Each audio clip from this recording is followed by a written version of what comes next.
Hello, আসসালামু আলাইকুম। এখন বানাবো আলুর চপ।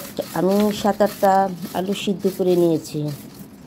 আলুর সাথে পেঁয়াজ একটু ভাজতে হবে, পেঁয়াজ শুকনো মরিচটা কি 4টা ভাজতে হবে, তারপর ভেজে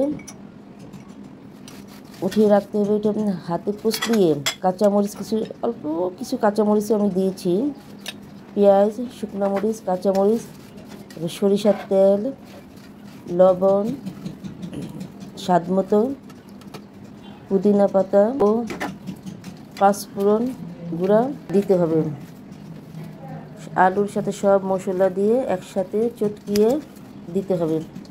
আমি পুদিনা পাতাও দিয়েছি, আপনারাও সরিষার তেলও দিয়েছি, পাঁচফোড়ন গুঁড়াটা আমি দিয়েছি।